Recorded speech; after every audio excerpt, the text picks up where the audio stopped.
Welcome to Mr. Brown's Basement, a channel devoted to sharing the craft of repairing, restoring, and modifying vintage electronic gear, and other random stuff. Suppose you find yourself with a box, a plate, or even a tub of funny-looking bulbs. Don't throw them away. They might just be what someone is looking for. But first you have to figure out what you've got and what they're worth. To make this video easier to navigate, I've organized it into chapters. Here they are. This video is mostly concerned with North American tubes.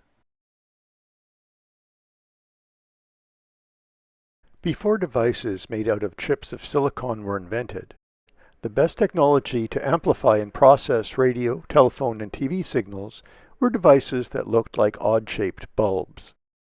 And just like incandescent bulbs, they must warm up before they can work.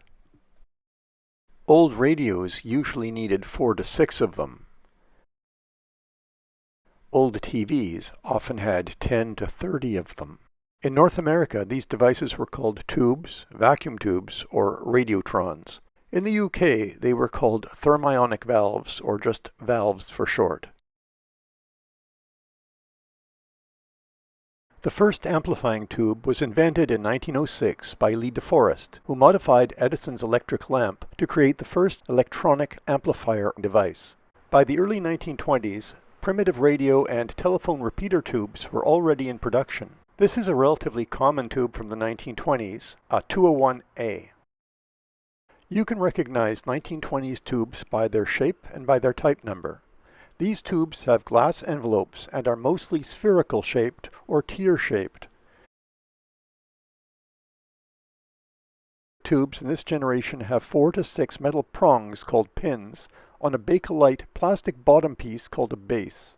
Some also have a metal connection that protrudes through the glass envelope called a cap. The type number of these tubes is often the letters UX or UY, or 3-digit number with an optional letter. Type numbers can often be found on the top or side of the glass or engraved into the base. By the mid-1930s, there were many more tube types in production. Tubes designed in the 1930s usually had a shouldered tubular shape or cylindrical shape. While some still used the older 4 to 6 pin plastic base, newer ones had a metal or plastic base for room with up to 8 evenly spaced pins around a central index pin.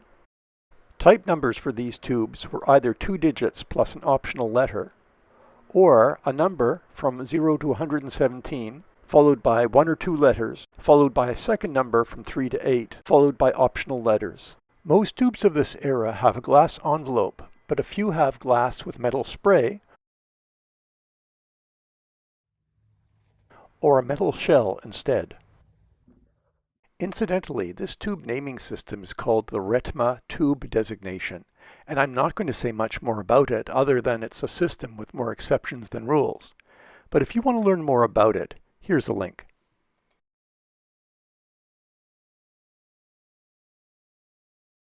By the late 1940s, miniature tubes began hitting the consumer market. They are cylindrical, much shorter and thinner, and have 7 or 9 thin pins on the bottom. These tubes generally have no base, with the pins coming directly through the glass. Most have a glass seal on the top called an evacuation nipple. North American versions of these tubes used the same numbering system as earlier tubes. European versions used 2 or more letters, followed by 2 or 3 digits. Many European and North American tubes are the same, but with different type numbers. Use a tube substitution guide to determine your tube equivalents.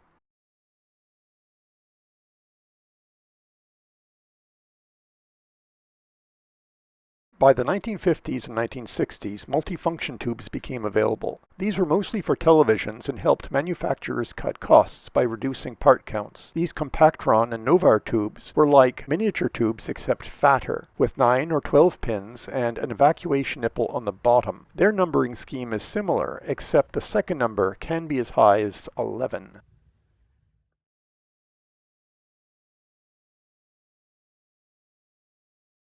Military, industrial, and special purpose tubes will have different shapes and sizes and numbering schemes. These, along with picture tubes, are beyond the scope of this video.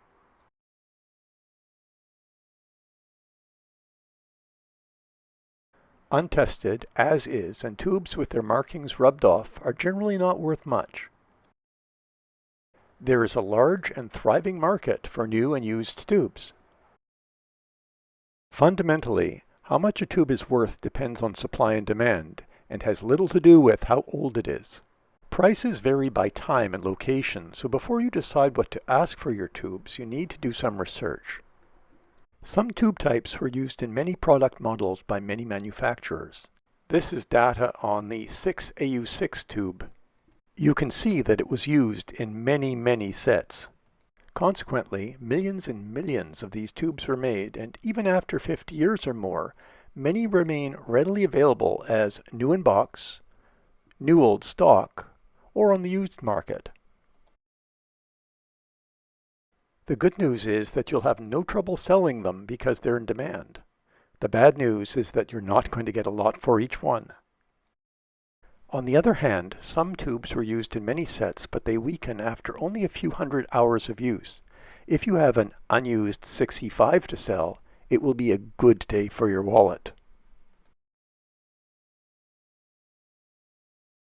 Do-it-yourself tube testers used to be common fixtures in drugstores and electronic supply stores.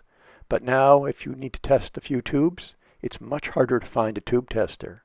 How about impossible? You have to buy one, or know somebody who has one.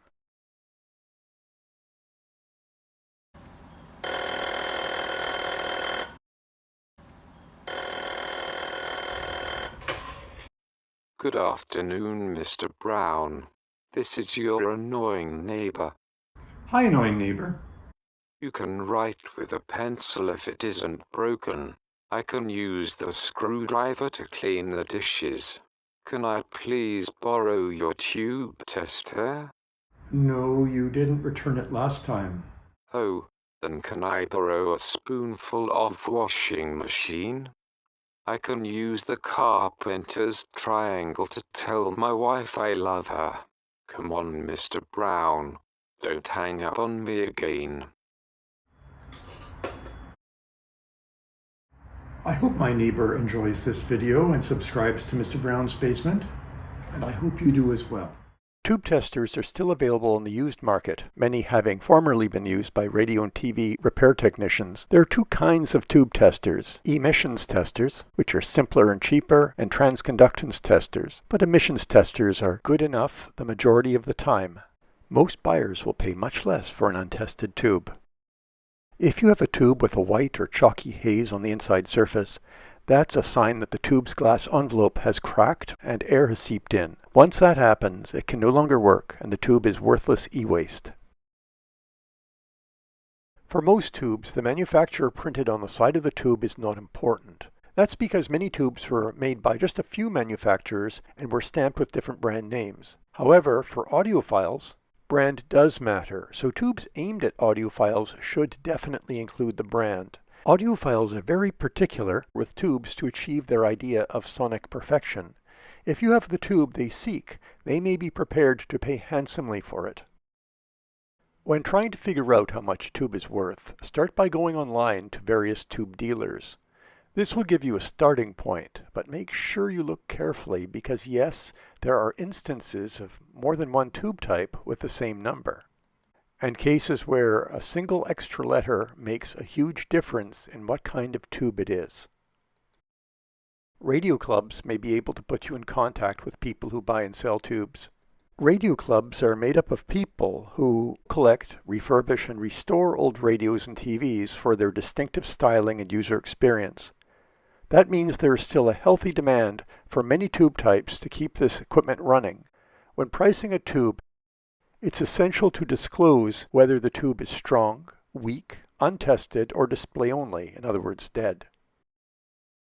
If you look at price lists, you'll see many $3 and $4 tubes starting with low numbers like 2, 4, 5, 8, 15, 16, 17, and so on. In other words, anything but 3, 6, or 12. These are common TV tubes, and it's better to sell them by the lot because you're not going to get much for each one if you sell them at all.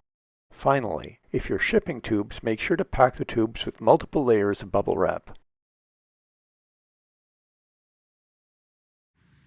This video was not intended to be the last word on identifying and selling tubes.